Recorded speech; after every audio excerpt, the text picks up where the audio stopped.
गुरु प्यारे साध संगत जी, आप सभी को प्यार भरी राधा स्वामी जी। साध संगत जी, 6 जुलाई को लंदन में बाबा जी और संगत जी के बीच जो सवाल जवाब हुए, आज हम आपके साथ वो साझा करने जा रहे हैं। तो संगत जी, आपसे हाथ जोड़ के निवेदन है कि आप वीडियो सुनने से पहले मेरे चैनल को सब्सक्राइब कर दें और बेल आइकन दबाना ना भूलें। और संगत जी, कमेंट में राधा स्वामी जी और अपने शहर का नाम जरूर लिखें जी। तो साथ संगत जी, 6 जुलाई को लंदन में बाबा जी और संगत के बीच बहुत ही प्रेरणादायक सवाल हुए, जो कि संगत के ऊपर काफ़ी गहरा प्रभाव छोड़ गए। तो संगत जी, जो पहला सवाल हुआ था, सबसे पहले जो सवाल किया एक युवा बहन ने किया था। भावुक होकर उसने बाबा जी से पूछा कि बाबा जी, क्या लड़कियों को भगवान तक पहुंचने में कोई रुकावट होती है? बाबा जी ने उस बहन को बहुत ही संवेदनशील शब्दों और स्पष्ट रूप शब्द दिया कि नहीं बेटा, बिल्कुल नहीं। आत्मा ना तो पुरुष होती है ना स्त्री। शरीर भले लड़की का हो या लड़के का, आत्मा का इससे कोई वास्ता नहीं। परमात्मा ने किसी में कोई भेद नहीं किया, ये सब समाज ने किया है। जैसे सूरज सब पर एक जैसा प्रकाश डालता है, वैसे ही प्रभु की नज़र में भी सभी एक समान हैं। लड़कियां अक्सर ज़्यादा संवेदनशील और समर्पित होती हैं। ये भावनात्मक जुड़ाव उन्हें ईश्वर से और भी करीब कर देता है। इसलिए कभी भी ये मत सोचो कि तुम कमज़ोर हो या तुम्हारे लिए कोई रुकावट है। अगर प्रेम और श्रद्धा सच्ची हो तो कोई रोक नहीं सकता, चाहे लड़का हो या लड़की। इस उत्तर के बाद संगत में गहराई छा गई और कई बहनों की आंखें भर आई। फिर दूसरा सवाल एक युवक ने गंभीर स्वर में पूछा कि बाबा जी, जब मन में बहुत उलझने होती है और कोई रास्ता ना समझ आए, तब क्या करना चाहिए? इस पर बाबा जी ने बहुत ही शांत स्वर में उस युवा को समझाया कि जब जीवन में धुंध छा जाए तो रुक जाना बेहतर होता है। मन अगर व्याकुल हो तो जो भी निर्णय हम लेंगे वही भ्रमित होगा। ऐसे समय में सुमरन बहुत जरूरी होता है। सुमिरन से मन शांत होता है और जब मन शांत होता है तब विवेक जागता है और गुरु की कृपा हर समय हमारे साथ है। बस हम खुद ही अपने आवाज़ों में इतना उलझ जाते हैं कि उसकी आवाज़ नहीं सुन पाते। ध्यान में बैठो और विचारों को एक और रखो, उत्तर खुद भीतर से मिलेगा। फिर एक बहन ने बाबा जी से सवाल किया कि बाबा जी, मुझे कभी कोई विशेष अनुभव नहीं हुआ, तो क्या इसका मतलब है कि पीछे रह गई हूँ? उत्तर बाबा जी ने बड़ी करुणा से देखा और कहा, नहीं बेटा, अनुभव कोई मापदंड नहीं है। परमात्मा हर किसी को उसके समय पर देता है और कई बार हम दूसरों की बातों से प्रभावित होकर सोचते हैं कि सबको अनुभव हो रहे हैं और हमें नहीं। पर सच्चाई ये है कि हर आत्मा की यात्रा अलग होती है। गुरु हर समय साथ है और वह तब भी हमारी मदद कर रहा होता है जब हमें एहसास भी नहीं होता। ध्यान और सुमरन का फल धीरे धीरे मिलता है। जैसे बीज को बोते हैं तो तुरंत फल नहीं आता, पहले जड़ें गहराई में जाती है, फिर अंकुर फूटता है। तुम्हारी मेहनत व्यर्थ नहीं जाएगी। सब्र रखो और प्रेम से जुड़े रहो। फिर किसी ने सवाल किया, एक छात्र ने बहुत ही मासूमियत भरा बाबा जी से सवाल किया कि बाबा जी, जब पढ़ाई और ध्यान दोनों में मन नहीं लगता तो क्या करें? बाबा जी ने मुस्कुराकर उस बच्चे को उत्तर दिया कि बेटा, जब मन दोनों में नहीं लग रहा तो समझो कि मन ही भटक रहा है। पढ़ाई और ध्यान दोनों ही अनुशासन मांगते हैं। तुम्हें एक टाइम टेबल बनाना होगा। शरीर और मन को एक आदत डालनी होती है। वह आदत धीरे धीरे बनती है। अगर हम रोज थोड़ा थोड़ा करके अभ्यास करें तो मन टिकने लगता है। ध्यान में मन ना लगे तो भी बैठो। बैठने से आदत पक्की होती है और पढ़ाई में मन ना लगे तो छोटे छोटे टारगेट बनाओ, मन लगेगा। खुद को डांटना नहीं, प्यार से समझाओ। फिर उसके बाद एक महिला ने बाबा जी से सवाल पूछा कि बाबा जी, अगर घर वाले भक्ति में रुकावट बने तो क्या करना चाहिए? बाबा जी ने उस बीबी को इस बहन को बहुत ही संतुलित उत्तर दिया कि बेटा, हमें भक्ति को जिंदगी से अलग नहीं करना, उसी में समाना है। अगर घर वाले कुछ कहे तो गुस्सा या विरोध से नहीं, प्रेम से समझाओ। और सबसे बड़ी बात, अपने आचरण से दिखाओ कि भक्ति हमें बेहतर बना रही है। जब वह देखेंगे कि आप ज़्यादा शांत, समझदार और सहनशील हो गए हो, तो वे खुद खुद में सॉफ्टन होंगे। गुरु हमें संतुलन सिखाते हैं, और संतुलन वही है कि परिवार भी निभे और भक्ति भी बनी रहे। जहाँ प्रेम है वहाँ रास्ता अपने आप खुल जाता है। फिर किसी भाई ने मुस्कुराहट के साथ बाबा जी से सवाल किया कि बाबा जी, कई बार तो ध्यान में नींद आ जाती है, वह भी क्या अनहद का रूप है? बाबा जी ने उस लड़के को हंसते हुए उत्तर दिया कि बाबा जी बोले, नहीं बेटा, नींद तो शरीर की है, अनहद आत्मा की होती है। जब शरीर थक जाता है तो ध्यान की मुद्रा में बैठते ही उसे लगता है अब विश्राम मिल गया, पर हमें उसे विश्राम नहीं, जागृति के लिए बिठाते हैं। इसलिए जरूरी है कि हम पहले अपनी दिनचर्या सुधारें, नींद पूरी ले और तब ध्यान करें। अनहद शब्द जब सुनाई देता है तो वह इतनी गहराई और शांति लाता है कि नींद तो दूर की बात होती है, उस समय तो आत्मा पूरी तरह जागृत हो जाती है। ध्यान में जागना है, सोना नहीं। 8वां सवाल, एक युवा बहन ने पूछा, बाबा जी क्या इंसान का भाग्य बाबा जी क्या इंसान का भाग्य पहले से तय होता है, या हम उसे बदल सकते हैं? बाबा जी ने उस बहन को बहुत ही संतुलित ढंग से उत्तर दिया, भाग्य वह है जो हमारे पूर्व जन्म के कर्मों से बनता है। एक खाका, लेकिन उस खाके में बदलाव लाने की शक्ति गुरु के पास है। जब वह भक्ति करते हैं, सुमिरन करते हैं, सेवा करते हैं, तो हम नए और बेहतर कर्म अर्जित करते हैं। गुरु कृपा से वह पुराने कर्मों की तीव्रता को कम कर देते हैं। तो हाँ, भाग्य का खाका तय होता है, लेकिन भक्ति से उसका प्रभाव बदला जा सकता है। जैसे बारिश हो रही हो, पर आप छाता लेकर चलो तो भीगेगे नहीं। गुरु का नाम छाता है, वह बचाता है। फिर एक भाई ने पूछा कि बाबा जी, अगर सब कुछ प्रभु की मर्जी से हो रहा है तो फिर कर्म करने की क्या जरूरत? बाबा जी ने बहुत ही स्ट्रिक्ट शब्दों में उसे भाई को उत्तर दिया कि प्रभु की मर्जी ये नहीं कि हम कर्म ना करें, वह हमें विवेक देता है, ज्ञान देता है। अब उसका उपयोग करना हमारी जिम्मेदारी है। अगर हम ये सोचकर कुछ ना करें कि सब पहले से तय है, तो ये हमारी निष्क्रियता है, आलस्य है। प्रभु चाहता है कि हम बड़े कर्म करें, दूसरों की मदद करें और आध्यात्मिक पथ पर चले।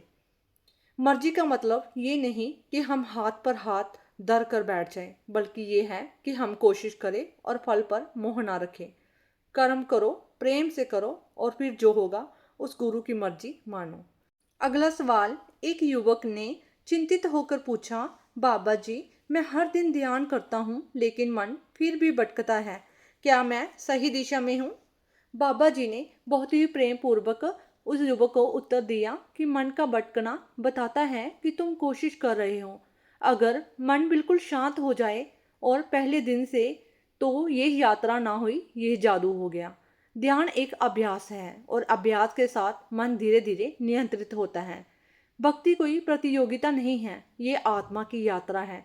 तुम रोज ध्यान में बैठते हो, यही सबसे बड़ा कदम है। एक दिन ऐसा आएगा जब मन खुद रुकेगा और वह अंदर के संगीत में डूब जाएगा। सिर्फ रुको मत, बस लगे रहो। फिर अगला सवाल, एक बहन ने दबी आवाज में पूछा कि बाबा जी, अगर कभी गलती हो जाए तो क्या गुरु माफ करते हैं?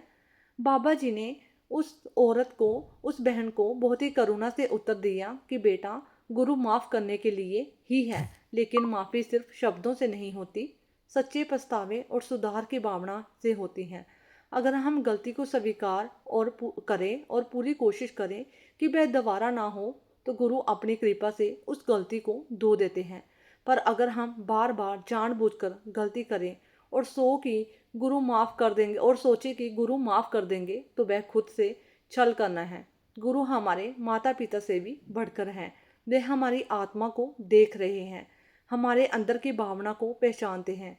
इसलिए सच्चाई और विनम्रता से जो भी उनके आगे आता है, वह कभी खाली नहीं लौटता। फिर अगला सवाल एक युवक ने थोड़ा मुस्कुराते हुए पूछा, बाबा जी, क्या आप हमें देखते हैं जब हम अकेले होते हैं? बाबा जी मुस्कुराए और बोले कि हर समय बेटा गुरु का साथ कभी छूटता नहीं, चाहे तुम उसे देखो या ना देखो। वह तुम्हें देख रहा होता है, जैसे माँ अपने बच्चों को दूसरे कमरे में खेलते हुए भी सुनती और समझती है। वैसे ही गुरु हर समय हमें देख रहे होते हैं, हमारी हर बात, हर सोच, हर भावना को जगाते हैं। इसलिए कभी ये मत सोचना कि आप अकेले हों। फिर अगला सवाल किसी ने बाबा जी से किया कि बाबा जी भजन करते समय, ध्यान करते समय मन में इतनी बेचैनी क्यों होती है? बाबा जी ने उस भाई को बहुत ही गहराई से समझाया, क्योंकि मन चाहता है कि हम भजन ना करें। जब हम ध्यान में बैठते हैं तो हम मन की सत्ता को चुनौती देते हैं और मन इसका विरोध करता है। उसकी बेचैनी उसका हथियार है, ताकि आप उठ जाएं और छोड़ दें। लेकिन आप टिक गए तो वही बेचैनी धीरे धीरे शांति में बदल जाती है। भजन में बेचैनी आना कोई गलत बात नहीं है, पर उस बेचैनी से हार जाना ये गलती है। बस बैठते रहो, जैसे तपस्या होती है वैसे ही आत्मा धीरे धीरे शुद्ध हो जाती है। फिर अगला सवाल एक बहन ने बाबा जी से पूछा कि बाबा जी, जीवन में कुछ भी अच्छा नहीं हो रहा, तब क्या करें? उत्तर बाबा जी ने बड़ी सादगी से उत्तर दिया कि बेटा, कभी कभी हमें लगता है कि सब कुछ गड़बड़ हो रहा है, पर वास्तव में कुछ बहुत अच्छा हो रहा होता है। बस हमें वह उस समय दिखता नहीं। जैसे खेत जोते जाते हैं, मिट्टी उल्टी पलटी जाती है, तब लगता है सब बर्बाद हो गया, पर असल में बीज बोने की तैयारी होती है।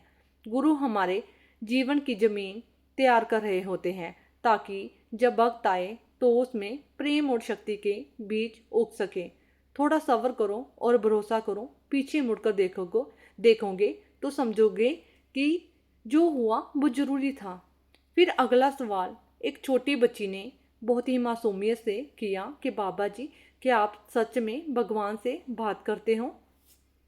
बाबा जी ने उस बच्ची की आंखों में देखा और मुस्कुराए और बोले कि अगर तुम अपने मन को बिल्कुल शांत कर लो और पूरे दिल से प्रेम करो तो भगवान भी तुमसे बात करेगा।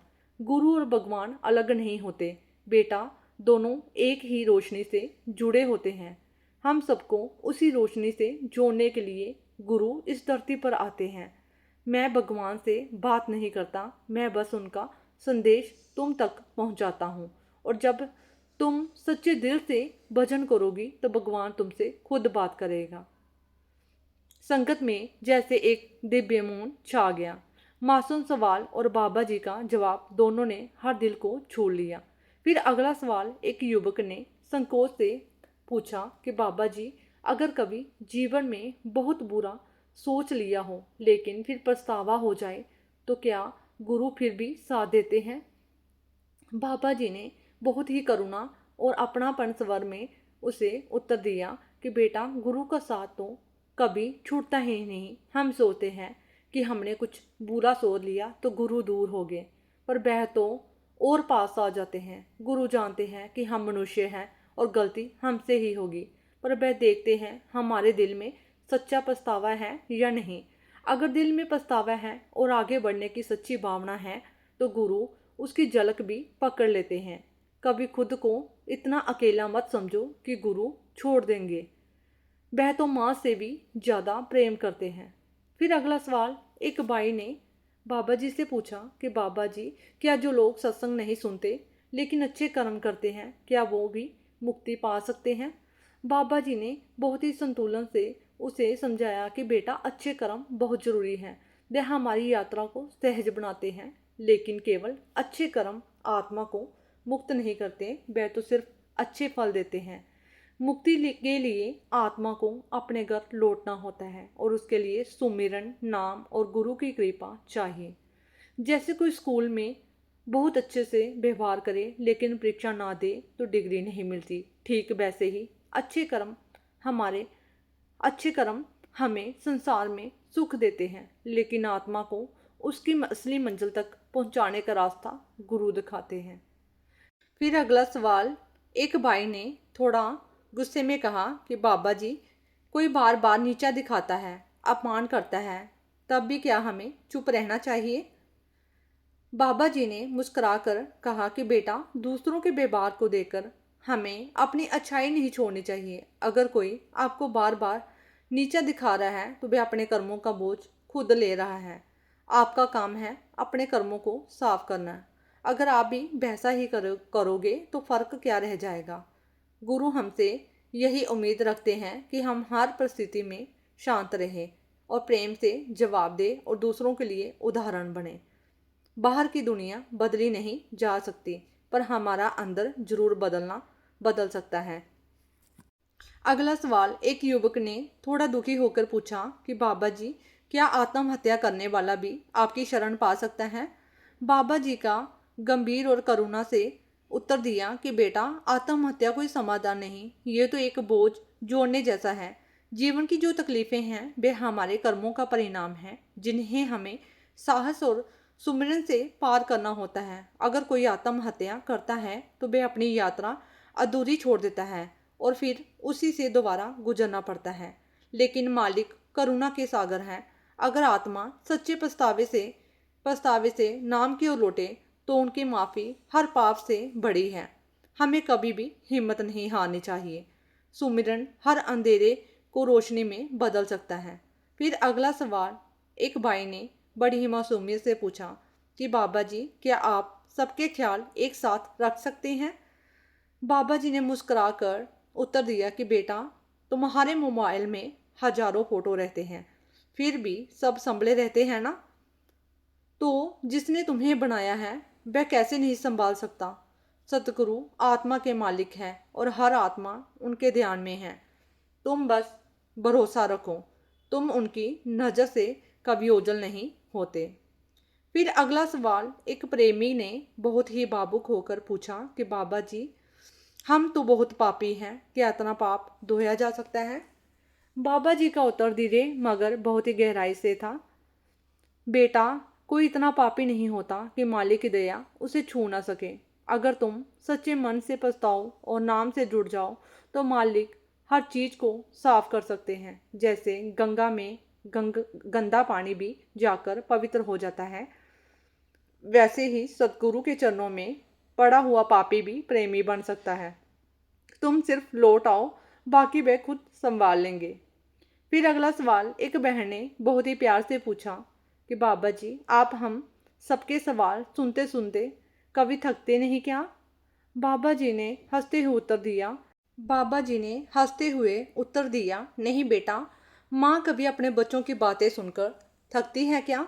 सतगुरु का काम ही है सुनना, सहारा देना और संभालना। जब तुम्हारा मन हल्का होता है तो हमारा भी कर्तव्य पूरा होता है कि हर सवाल में तुम्हारा प्रेम, पीड़ा और जुड़ाव होता है और वही हमें ऊर्जा देता है। तो पूछो जितना पूछना है, हम सुनने को बैठे हैं। फिर अगला सवाल, एक युवक ने संकोच से पूछा, बाबा जी, अगर कोई प्रेमी सेवा करते हुए गलती कर बैठे तो क्या वह सेवा बेकार हो जाती है? बाबा जी ने मुस्कान के साथ उत्तर दिया कि बेटा, गलती हर इंसान से ही होती है। अगर भावना सच्ची थी और गलती अनजाने में हुई तो सेवा कभी व्यर्थ नहीं जाती। मालिक भावना को देखते हैं पर साथ ही ये भी चाहते हैं कि हम सीखें और सुधारें। जैसे माँ अपने बच्चे की टेढ़ी रेखा को भी प्यार से संभालती है, वैसे ही सद्गुरु हमारी सेवा को स्वीकार करके उनमें से भी फूल खिला सकते हैं। फिर अगला सवाल, एक प्रेमी ने बाबा जी के साथ किया मुस्कुराकर कि अगर सतगुरु हर जगह है तो हमें डेरे आने की क्या ज़रूरत? बाबा जी ने बहुत ही प्रेम से उत्तर दिया कि हाँ बेटा, सतगुरु हर जगह पर हैं, पर डेरा वह स्थान है जहाँ तुम्हें खुद से जोड़ने का मौका मिलता है। जैसे मंदिर में जाकर भगवान की मूर्ति देखकर भाव जागता है, वैसे ही डेरा वो शक्ति का केंद्र है जहाँ आत्मा को ऊर्जा मिलती है। यहाँ आकर तुम नाम की ताजगी, संगत का प्रेम और सेवा का अवसर पाते हो। डेरा कोई ईंट और पत्थर नहीं, ये तुम्हारे भीतर की यात्रा की शुरुआत है। फिर अगला सवाल, एक बच्चे ने करा कि बाबा जी, आप भगवान हैं क्या? बाबा जी का उत्तर हंसते हुए, नहीं बेटा, मैं भी तुम्हारी तरह मालिक का बच्चा हूँ। मैं सिर्फ एक डाकिया हूँ, मालिक का संदेश पहुँचाने वाला। अगर तुम नाम से जुड़े रहे तो तुम भी यह अनुभव कर सकते हो जो हर आत्मा के अंदर है। सतगुरु भगवान नहीं, मगर वह भगवान से मिलवाने वाले हैं। अगला सवाल, एक वृद्ध ने गहरी आवाज में पूछा कि बाबा जी, मैंने बहुत उम्र गंवा दी, अब भजन सुमरन में मन नहीं लगता, क्या अब देर होगी? बाबा जी ने उत्तर देते हुए कहा कि उनकी ओर देखकर बहुत करुणा से कहा कि नहीं, कभी देर नहीं होती। जब तक सांस है तब तक मौका है। गुरु की कृपा एक क्षण में वर्षों की दूरी मिटा सकती है। बस एक सच्चे भाव की जरूरत है। आप अभी भी जब भी भजन में बैठते हैं वही शुरुआत का क्षण है, उसी में सब कुछ बदल सकता है। गुरु वक्त नहीं देखते, भावना देखते हैं। और जब भी कोई आत्मा सच्चे मन से पुकारती है तो कृपा जरूर होती है, चाहे वह जीवन के किसी भी मोड़ पर हो। अब समय नहीं गंवाना और इस सन को पकड़ लो, वही सबसे पवित्र है। गुरु प्यारे साध संगत जी, आप सभी को प्यार भरी राधा स्वामी जी। वीडियो को समाप्त करने से पहले आपसे विनती है कि कृपा करके वीडियो को कमेंट बॉक्स में राधा स्वामी जी जरूर लिखें और शहर का नाम जरूर लिखें जी। और वीडियो को लाइक करना ना भूलें जी। इसी के साथ हम आपसे इजाज़त लेते हैं जी। राधा स्वामी जी।